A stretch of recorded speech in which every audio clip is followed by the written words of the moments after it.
Thanks for the support as a channel member, Robert Bannerman. Yeah, this new stadium thing is dumb.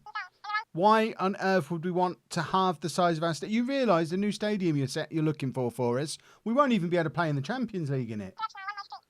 Well, I'd like to think it's something we're going to be aiming for during the lifespan of a new ground. You want us to have the best youth setup in the world, but don't want us to ever play in the Champions League in our own stadium. I mean, just, okay, fine. I'll try and get us into the Champions League. I'll try and prove a point.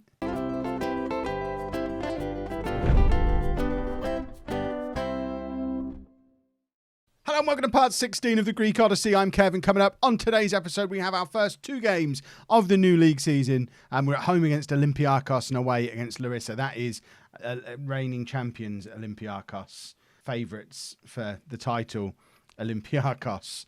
It's a game we're probably not going to win, especially because we've picked up a couple of injuries going into it. And if you missed a transfer special yesterday, it's worth a watch. We didn't bring in a huge number of players, but the ones we brought in are good. And we've definitely lowered the average age of the squad once again. And there's a lot of our youngsters going to be involved this coming season. But as you can see from the medical centre, we've got a lot of players who are at risk of injury after pre-season, but we've also, most significantly, picked up an injury to Kyriakos Andriopoulos, our second defensive midfielder, the guy who was going to be alongside Halilaj in the new system that we were going to be using. So I've chickened out and gone back to the old system because without him next to Halilaj, I think I'd rather go with what we know for the first day of the season. So this might be a disaster because, as you can see, very, very young. At least we've got some experience in goal now. 30-year-old Brinoli coming in goal, but our back four are all under 23. Halilaj is obviously still a teenager, and Droutsos is only 24. Petralis, I think, is 24. And then we've got a couple of old men out wide with another youngster up front who will be captain today. Santa Maria is our club captain. Luris is our vice captain. And at the moment, I would suggest Luris, there's a good chance he's probably the best striker at the club. The only issue is he's a target man, and I still really don't like target men. I'm hoping at some point he'll just tick over and be able to play complete forward. But for now, target man it is. And we're playing the 4-3-3, and we'll like it. I think we're probably going to get absolutely battered here. So we're going with Brinoli and goal, a back four of Giannoutsos, Chios, Lawson and Kalapitas. That's a Ryan Lawson who's being chased by all of those clubs, and a Kalapitas that Deportivo are interested in. Halilaj is at the base of the midfield, Petralis and Androutsos ahead of him, and then Bumal, Luris and Nacho are the front three. Remember, of course, Bumal was the third top scorer in the entire Super League last season, so He's definitely got goals in him. Nacho was, I think, only one goal behind him. So there are definitely goals in this team when they play well. The only problem is we haven't played well for about... Well, we had that 8-game run that coincided with us playing Olympiacos the last time, where we just lost lots of games. We did kind of turn it around a little bit towards the end of the season, but that was with a different system and kind of a different combination of players that I spent the whole summer moving towards, and then realised just how important it was that we had Andriopoulos in there, and with him injured, I don't know who would I play alongside Halilaj, who could I guess we've got options.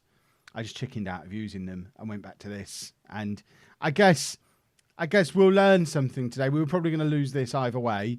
If we get absolutely thumped, then we know our new system is the 4-2-3-1 with the two defensive midfielders.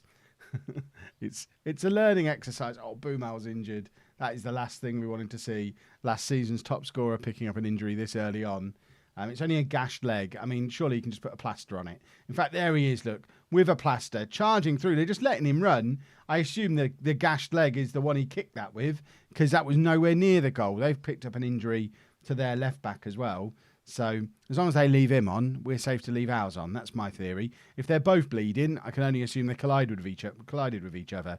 We're trying to put a bit of a press on in midfield here, which is, I mean, it's not the worst idea in the world. We are playing a gegenpressing system. That was a fancy cross and a very good save as well. That's Brinoli already starting to justify the £5,000 a week we're paying in. Bumal with the in-swinging corner. Lawson hits the post. Ryan Lawson was completely unmarked there. I don't know what they were thinking, but he's just had a free header in the penalty area and it's cannoned back off the post. And that was a big opportunity to draw us level in the game. And now Lawson's anxious. And I can understand why, because he was under no pressure at all. And I think you've got to expect him to be able to head that into the back of the net, not smash it back off the post. But I guess in the more positive, if we put in a positive spin on it, Olympiacos didn't score again. Right, let's avenge what happened last time. Let's try and change our plan a little bit and go out there and try and get an equaliser. We've got to at least try. We were very close to getting in the Championship group last year. If we're going to be there or thereabouts again this year, we've got to at least be competitive against teams like Olympiacos, even if ultimately we're probably going to lose. We've got to be brave enough to take the game to them. Boumau looking for the in-swinger. It's aimed at Lawson again, but this time they've figured out it's probably best to mark him. Nacho picks it up, shoots from range, and his shooting is as wayward as ever. It's really interesting as well that we're trying to build a new 8,000 capacity stadium. Lawson does score this time. Forget about new stadiums. Who cares? Ryan Lawson with his first goal of the season. He came this close in the first half to doing exactly what he's done there. And this time he gets a good solid connection on it and grabs himself a goal. And that is the equaliser. And it's Apollon 1, Olympiacos 1. And we're top of the league on alphabetical order, boys and girls. Wonderful stuff. Let's hope they don't have an immediate reply. Kios manages to lump it clear. What I was saying about the new stadium, though, we're trying to build a new 8,000 capacity stadium. There's 15,000 fans in here today. Admittedly, 10,000 of them have come from Olympiacos. But even so, just for those few days a year, how is he? I mean, it's just a poorly leg. He's bleeding a bit. I guess it gives us a chance to bring new boy Zaidas on. But I don't really understand why a gashed leg has meant he's had to get a red injury and come off. Let's make another change. Nacho's not playing very well either. We've got Paxivanikis, who I don't remember this guy at all. So he's one of our own. He's a central midfielder, the mythical central midfielder that we were talking about not actually having, but he can play on that right wing. And Nacho's having a really poor game, so I'm tempted. There's not really any other option to go out there. Let's get him out there and he can be a winger and we'll see how he gets on.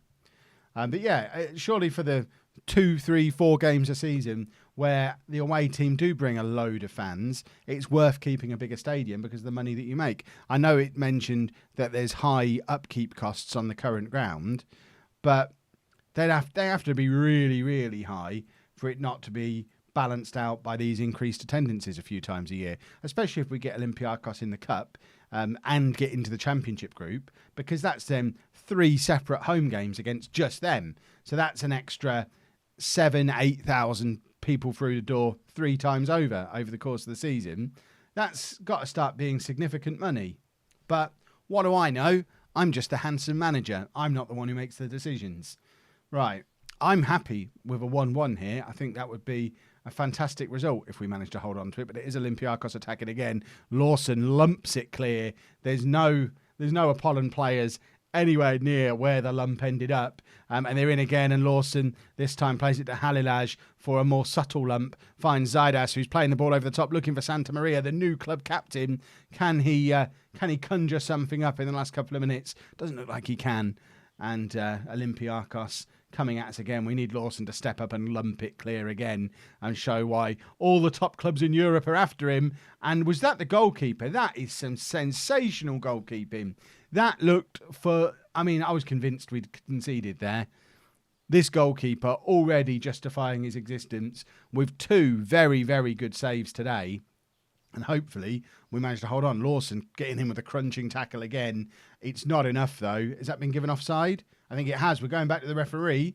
Offside? Offside. Happy days. We'll have a little look at it from the other angle. Lawson likes to throw his weight around a little bit, doesn't he? And it was offside.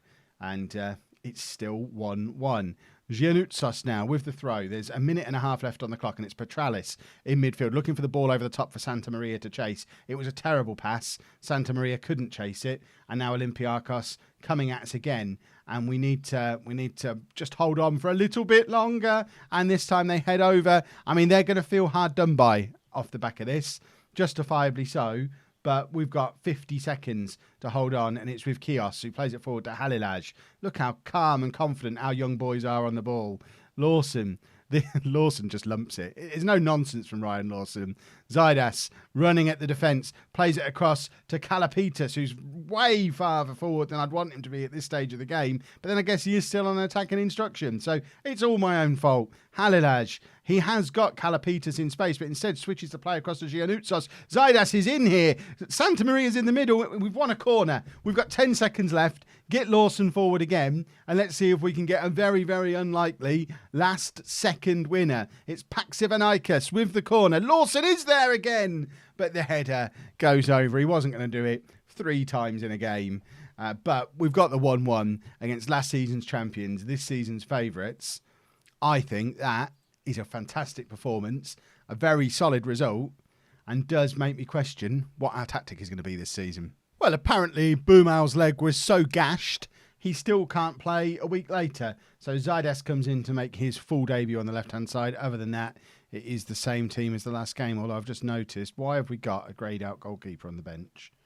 Why is Todd Thomas not sitting on that bench? Because he's already played today.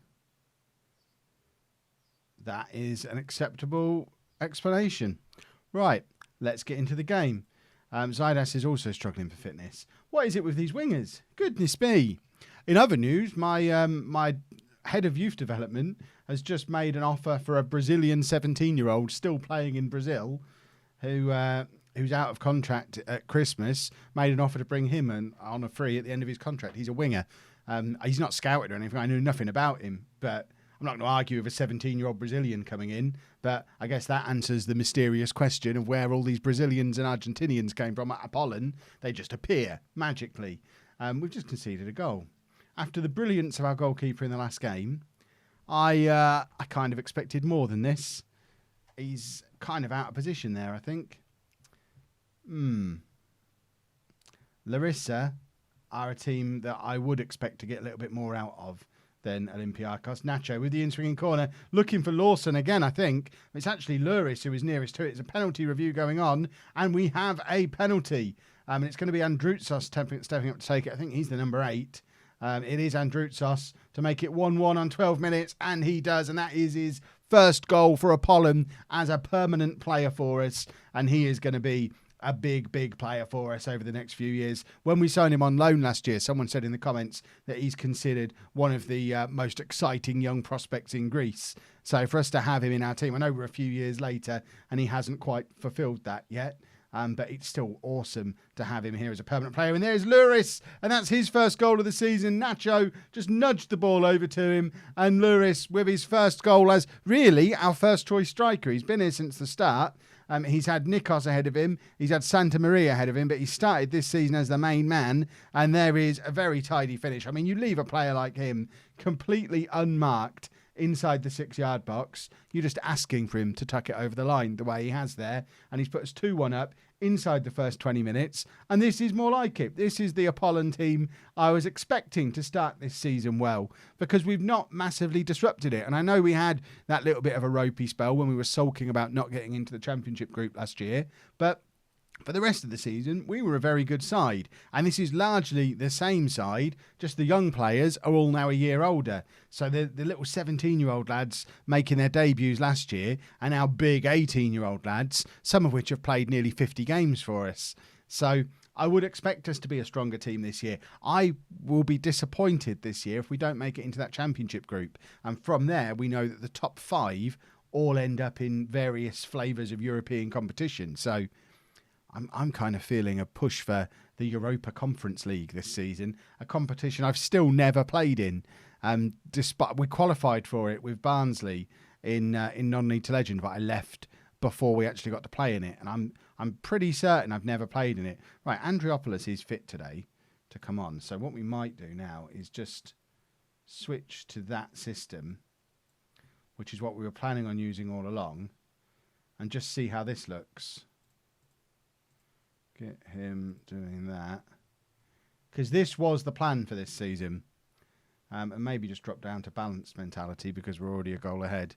and just see how this system looks. It's going to be a little bit more solid defensively with Andriopoulos and Halilaj sat in there. And hopefully from that more defensively solid foundation, we can avoid conceding any more dodgy goals like that first one we conceded. I want to get Zaidas off, but we don't really have anybody else who can go out onto that left-hand side. I'm tempted to bring Luka Simic on and play him out there, but it seems a little bit harsh to give the young lad his debut playing completely out of position. But I want to see him. I want to have a look at him. We could go 2 up top, I guess. What could we... So if we stuck 2 up top and then Androutsos could almost come back. I don't want to fiddle. We're winning a football match. Let's not fiddle. Let's just leave Zaidas on. Let's take Androutsos off and bring Simic on, and that could be the way to have a look at Simic. And then for my last trick, we're going to take off Cut. We're not going to take off Cut. We don't have a right back on the bench either. Fine, Ryan Lawson can come off.